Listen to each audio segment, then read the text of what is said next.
Olá, moçadinha, tudo bonzinho? Belezinha? Eu sou o professor TJ, faço parte da equipe de professores de Biologia do ESAG Medicina.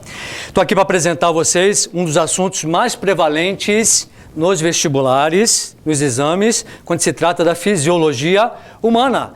E, claro, é o nosso assunto introdutório da fisiologia, né? Sistema digestório, né? Tá certo? Primeira coisa a dizer quando falamos de sistema que envolve o funcionamento do corpo humano é para que serve? Finalidade. Então, a função, quebra de macromoléculas por hidrólise enzimática. Gente, beleza, esse é o conceito, né? Mas vamos entender, tá? Do que se trata na prática. Todos os nutrientes e alimentos que nós ingerimos na nossa dieta são moléculas muito grandes, macromoléculas que precisam ser quebradas gradativamente ao longo de nosso tubo digestivo para que elas cheguem num tamanho que permita a entrada desses nutrientes nas nossas células, né, tá? Então, por isso que nós temos que quebrar inicialmente essas macromoléculas. Só que esse trabalho é um processo químico. A digestão, basicamente, é um processo químico. E qual é o processo? Hidrólise enzimática. Vamos lembrar também um pouquinho isso aqui, né? Primeira ação sobre o alimento começa na boca, né? Mastigando, vamos produzir saliva, legal. Por quê? Porque nós vamos ter a ação da água quebrando inicialmente esses alimentos. Legal?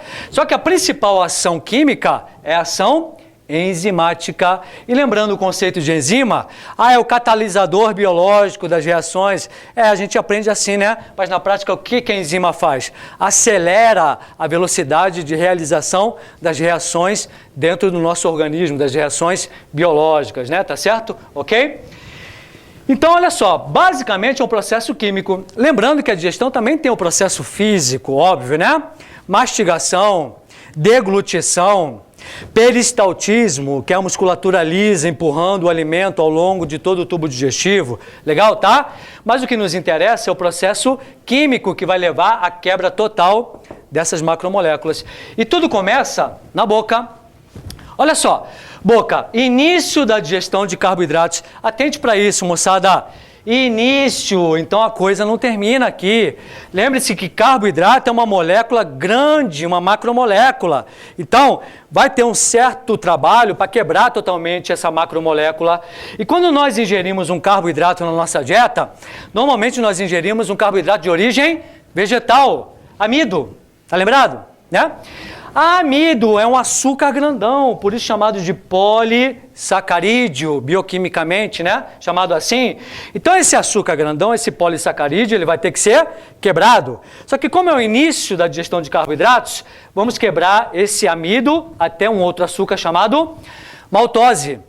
Maltose é um açúcar formado por dois açúcares simples, né? Disacarídeo, tá certo? Então não vai terminar o processo aqui, vai terminar lá na frente. Legal? Então terminamos a digestão na boca. Olha só, se é um processo químico, então nós temos que ter a ação de uma enzima específica. Cada enzima depende o quê?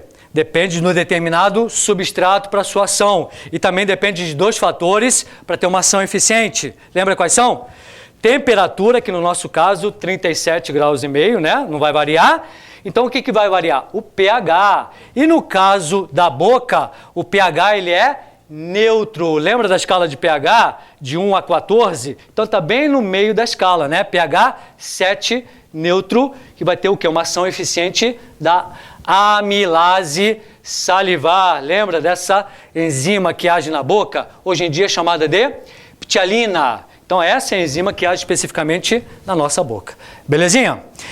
Olha só, terminamos a digestão do carboidrato na boca. Começamos, né? Tá? Terminamos a digestão na boca. Agora, o alimento vai descer e vai chegar, no estômago. Início da digestão de proteínas. Termina momentaneamente aqui no estômago a digestão dos carboidratos. A maltose chega intacta aqui, né, tá? Então agora nós vamos ter a digestão da proteína. Só que proteína também é uma macromolécula muito difícil de ser quebrada. Então, se é o início, essa proteína grandona vai ser quebrada em pedaços menores. Proteínas, moléculas de proteínas menores são chamadas de peptídeos, certo? Se é um peptídeo, você vai ter ação de uma enzima específica aqui também. Olha só, peptídeo vai sofrer ação de quem? Da pepsina. É a enzima que age especificamente sobre proteínas no estômago. Só que como a quebra da proteína ela é difícil por causa das ligações peptídicas que você viu lá na bioquímica, né, tá? O que vai acontecer? Nós temos também o quê? O somatório com o ácido clorídrico que é produzido pelas próprias células da parede estomacal, ácido clorídrico HCl.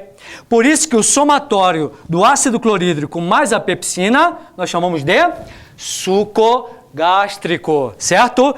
Lembrando que essa pepsina, ela é produzida inicialmente na sua forma inativa, o pepsinogênio, porque senão essa pepsina, o que iria fazer? Iria atacar a própria parede do estômago e o organismo não pode deixar que isso aconteça, né? Legal? Obviamente, em relação ao pH, não existe dúvida nenhuma. Se você tem ácido clorídrico, o pH aqui vai ser o quê? Altamente ácido, pH igual a 2. Então, finalizamos a digestão no estômago.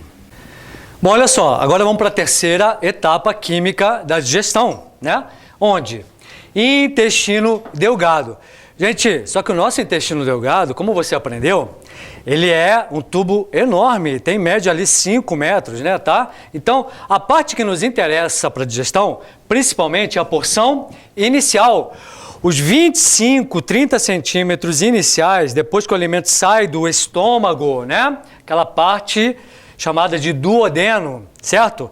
Claro que no jejum no ilho também vai acontecer a absorção, a digestão e absorção de nutrientes, mas a maior parte vai ser aqui, no início, né, tá? Olha só, dá uma olhadinha no nosso esqueminha. Olha lá, ó, por isso que nós temos aqueles órgãos anexos da digestão, tá lembrado? Fígado e pâncreas. E, ó, anatomicamente, fígado e pâncreas estão, ó, estrategicamente ligados onde? Ali, no duodeno, beleza? Para potencializar essa digestão, tá certo? Então, olha só. Porção inicial, duodeno. Então, o que acontece? Término da digestão de tudo que nós ingerimos inicialmente, lá, né, que entrou pela boca, e, obviamente, né, consequentemente, a absorção desses nutrientes, que essa é a finalidade, né? Vamos terminar a digestão, agora vamos absorver esses nutrientes. Então, os nutrientes saem do intestino delgado do duodeno, corrente sanguínea, e vão para dentro de cada célula do nosso organismo, tá certo? Então, não pode esquecer disso, hein, pessoal? É o término e, consequentemente, a absorção dos nutrientes, né, que é a consequência. Belezinha? Tá? Se nós vamos ter o término de tudo que nós comemos, então, ó, maltose chegou aqui, né, tá? Os disacarídeos da boca chegaram aqui, vão sofrer o término da quebra. Os peptídeos do estômago chegaram aqui também, agora vão terminar de ser digeridos, né, tá certo? E nós vamos ter também, pessoal, a digestão dos lipídios, das gordurinhas da nossa dieta, que nós não tínhamos falado ainda, né, tá? Então, tudo vai ser quebrado aqui, os carboidratos, as proteínas e os lipídios. Não esquecendo também dos ácidos nucleicos, do DNA e do RNA também, né, tá certo? Que fazem parte da nossa dieta. Então, olha só, por isso que nós vamos ter uma gama de enzimas agindo aqui, e esse conjunto de enzimas é chamado de suco entérico. Quando falamos em suco digestivo, é uma reunião de enzimas, de várias enzimas. E por que entérico? Do intestino, produzido pela parede do intestino. Só que não basta só o suco entérico, o suco do intestino, nós temos que ter também o quê?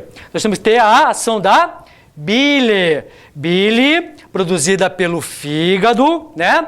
Não contém enzimas. A bile é o nosso detergente biológico, tá lembrado? O que ela faz? Emulsiona, quebra inicialmente uma molécula grande de gordura, transforma essa gordura em gotinhas menores para facilitar posteriormente a absorção, tá certo? E também o suco pancreático. A exemplo do suco entérico, suco pancreático também é uma reunião de várias enzimas, só que agora produzidas pelo pâncreas. Legal, pessoal, tá? pH. Se o pH da boca é 7 neutro, se o pH do estômago é 2 ácido, então aqui no intestino nós temos que ter o quê? Um pH diferente para termos a ação eficiente de todas essas enzimas. E o pH aqui, 8,5.